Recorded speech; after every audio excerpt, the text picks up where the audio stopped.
thank you all for coming. And I want to thank Jonathan Cruz, who is with High Level Pest Control. He's one of our colleagues, but he also happens to be a cigar aficionado and a distributor of his own line of cigars, and you are smoking them today because you received them on your way in. Okay? Jonathan is responsible for Bug Off presenting the event in this location. He introduced us to the management, and we couldn't be happier because I think this is a really nice setting, isn't it? Yes. Yes. Thank you. So Jonathan is a cigar expert. Some of you are already aficionados. Some of you may not be. I'm not an aficionado, even though I play one on TV. I am not a cigar expert.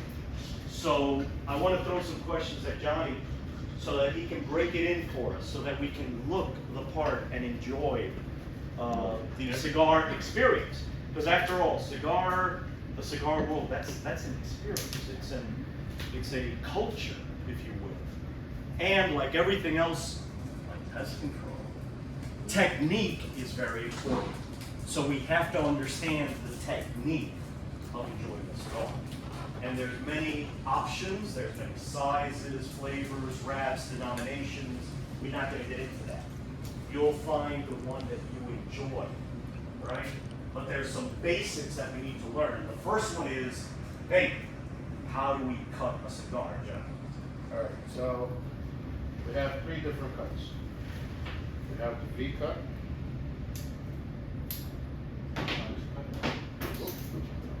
We have a bunch. And we have a straight cut. So basically, you're gonna choose whatever kind of draw you want to your smoke. When it's a V cut, it's a small cigar. A nice small V cut will not have you choking when you're pulling a cigar with a bunch of smoke. Now, if you're doing a 6x60 range, which is one of the double wraps that you guys have, if you want to do a nice straight cut or a V cut. The V cut would eliminate the amount of smoke that's going to come into your mouth when you pull it. And the last thing you want to do is to inhale it. So, you inhale a cigar, you're going to be drunk for at least 4 or 5 hours. Guarantee you. You know? So, I'm going to choose today a V cut. So basically we get like a wedge. Yeah. Like a little wedge at the tip. So when you're lighting your cigar, you always want to toast your cigar. The reason that you're going to toast your cigar is because you want it to burn evenly. Can everybody see? Burn evenly, and once you do that, you light it.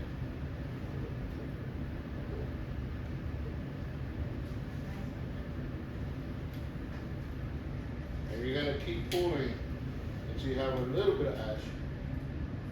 Like this, you see how your cigar is burning. The last thing you want to do is light your cigar and put it down. Then, one thing happens, it'll change the flavor on the cigar, or they'll start burning crazy, you know.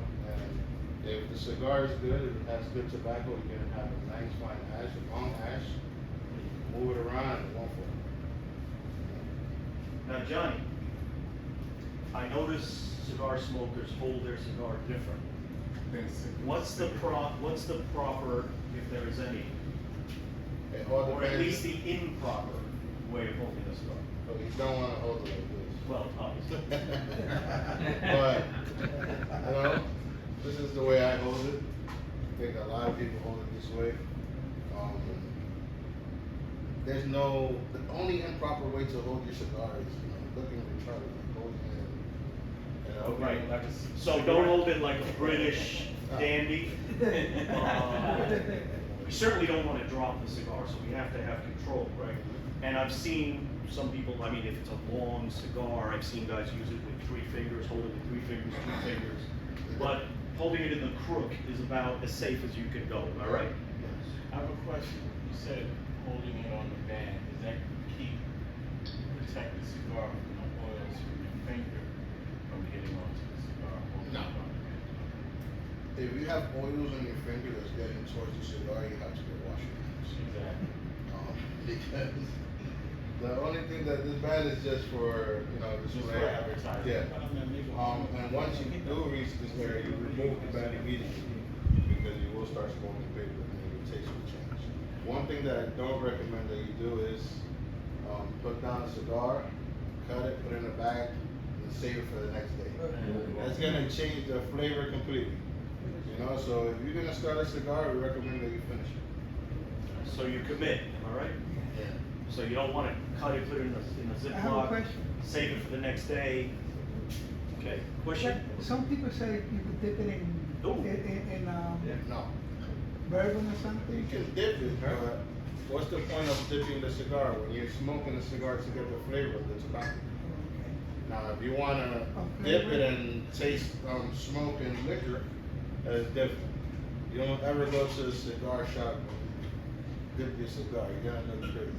You're gonna look at experience. Now that having been said, I've selected the liquors today, the spirits, the wine, so that they match nicely with the cigars you're smoking. They're gonna be darker liquors, darker beers, heftier Cabernets. Matter of fact, I have a Cabernet there that's aged in a bourbon barrel with a 15% alcohol content. Yeah. So I do expect half this room to be shit-faced by the end of the year. But the good thing is, it's gonna pair well with the cigar. We're not gonna have, so no dipping, but certainly choose what you're gonna drink. Allow it to match your cigar so that both of them are enjoyable. Right? So, yes, perfect example. You see how the cigar is burning? It's burning nice and evenly, nice white ash. When you see white ash like this, tobacco's aged for a proper time. Once you're smoking a cigar and it looks kind of blackish, gray, the ash, the tobacco hasn't been aged properly. But this is what happens when you toast it, the light start getting aged smoke. Now, where do you smoke the cigar to? At one point. I smoke it until I'm almost burning my fingers. But that's just me. So at some point, you have to remove that bag. Oh yeah, definitely. Look at you. See what you're saying? Look at you. All right. So a lot of people, they say that the best part of the cigar is in the end. It's not that. So you've been smoking that for about an hour and a half, 2 hours. So only after a time that you're consuming tobacco is gonna start giving you a buzz. No, but I'm telling you, a lot of people say that it's the same tobacco from when you turn it on to the end. It doesn't get stronger. You feel like it's getting stronger because you're smoking tobacco. You know? Exactly. I have a question. That's a cigar lighter right there, and that's the best way, the lighter that you use, not a regular cigarette. No, definitely not. Not a big, Not a big. not the stove. But a lot of people have a preference of lighting their cigar with matches. You know? Yeah. So the reason that you light your cigar with matches is because you don't get no fumes from the torch. You know? You get a little bit of fumes, but you don't taste it off of the torch because of the way that it burns. Now, if it's a big lighter, you know, it's burning slowly, the torch is way faster. Yeah, I think that a big lighter, regular big cigarette lighter, you're going to burn tobacco before it lights. The intensity of a cigar lighter, bada boom, bada bing, you get the job done, and it'll be exactly how you said it. Now, the last point, Johnny, before we bust into the wheel. Those of you who really enjoy the experience, who want to get more involved, who want to collect your cigars, we throw them in the drawer, that's going to be all right? Or what do we have to commit in order to maintain? You have two options. You could commit to a humidor, Amazon, $30-40. They sell you the whole kit, and you maintain your cigars in a humidor. If you don't want to go that route, because you're not going to be a big smoker and you have a bunch of cigars, you can open up your fridge and throw it into the humidor that the fridge has. You know, the same thing comes back for a period of time. In the Ziploc bag, you can use what as You can use the cigars in the plastic. Basically, use wet napkin. Wet napkin now, Down. type of order. Distilled water. Still The more. good news is, ladies and gentlemen, you are in a cigar club. There is personnel here that can walk you through the process. You need it to be cut, you want help getting it lit. We got to put the personnel here that are very happy to help you with that. You also have Johnny here who can break it down for you. He can also show you after the event his line of cigars, which are quite excellent. And you can build upon this if you choose. Oh yeah, and if you guys like the place, are interested in coming back, they offer membership here. So, you know, you can get that information out there. I want to express my gratitude to Johnny for helping set this up. So please, you're very excited.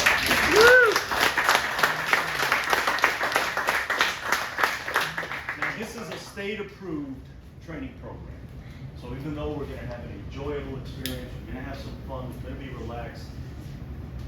Ever been to a training program like this before? Hell no. How many of you been to my training programs? You know that we do things off the wall a little bit, don't you?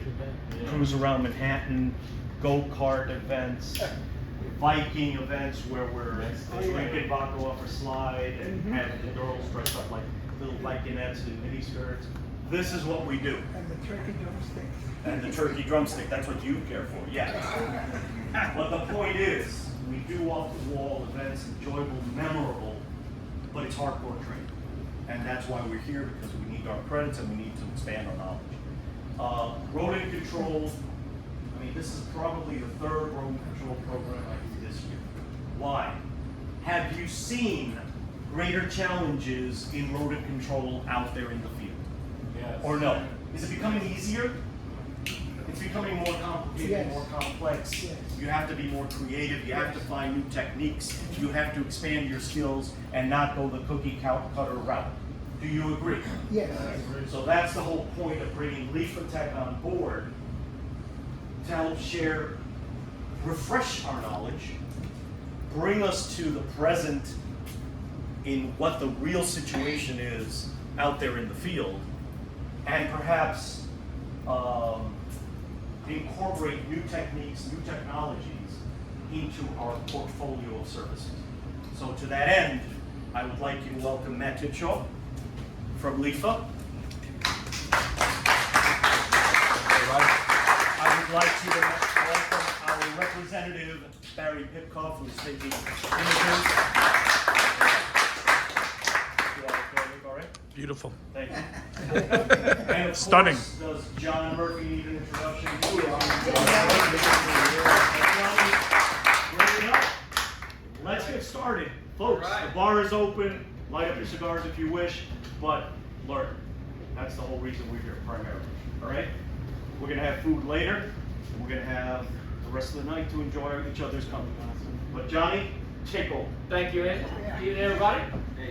All right, we've got cigars and food and drink. Is anybody in the room representing New York State DEC?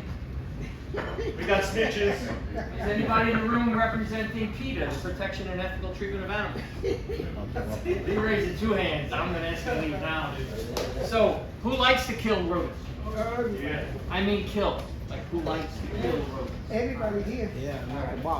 So Andy put together, once again, a meeting that's a little lengthy here. So there's about 3 chapters. There's an hour, and an hour.